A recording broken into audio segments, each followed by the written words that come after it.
Hello guys, तपाईहरु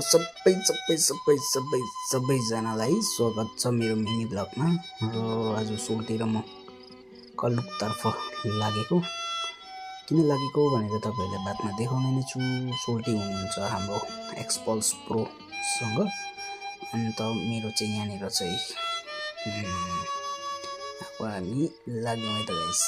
तपाईलाई कल्लुकमा नै भेट्ने छौं र हामी कल्लुक पनि आइपुगिसकेको छौं।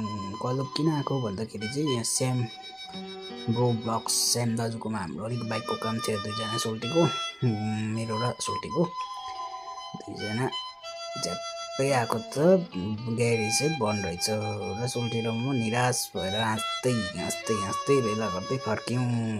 यो चाहिँ कल्लुक बजारको अलिक साइडमा रहेछ ग्यारेज चाहिँ।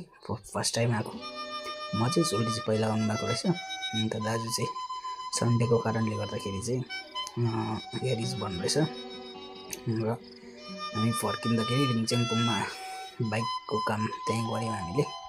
सोल्टीको बाइकको काम हुँदैछ र सोल्टी खुसी छ, हाँस्नुहुँदैछ। मेरो पनि बाइकको कामसम गरेर फर्किँदै थियो। फर्किँदा चाहिँ खाजा खाउँ भनेर चाहिँ रिङचेङपुङ गुम्पाको त्यहाँनिर झ्याप्पै रोकेर चाहिँ हेरेको त कम्ती दामी देखिन गुम्पा, र तपाईँलाई पनि देखाउँछु भनेर छ्याप्पै फोन निकालेर चाहिँ ड्याङ भिडियो गर्न थालेँ। लु हेर्नुहोस् त कति दामी छैन रहेछ यहाँनिर, लु भनेर चाहिँ त्यति गर्दा खाजा पनि आइपुग्यो। सोल्टीले चाहिँ थुक्पा खान्छु भन्नुभएर थुक्पा आइसकेको छ। च्याप्पै सोल्टी खुसी हुनुहुन्छ। तातो थुक्पा भए फुट्दै गरेको र मेरो चाहिँ यहाँनिर चिया छ। मेरो चाहिँ आउँदैछ खाजा। सोल्टीले अब जाडो पनि झ्याम एक ढोकेर चाहिँ लाउनु भयो। सोल्टीले खुसी हुनुहुन्छ र मेरो पनि खाजा आइपुगिसकेको छ। सोल्टीले चाहिँ यहाँ लगभग खाइसक्नु भएको छ र मेरो भर्खर आइपुग्दैछ र हामी खाजा खाइसकेर आइपुग्यौँ हाम्रो रुमको छेउमा।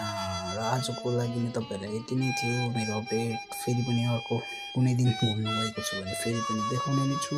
त्यति बेरसम्मको लागि बिदा लिन चाहन्छु। Thank you so much everyone.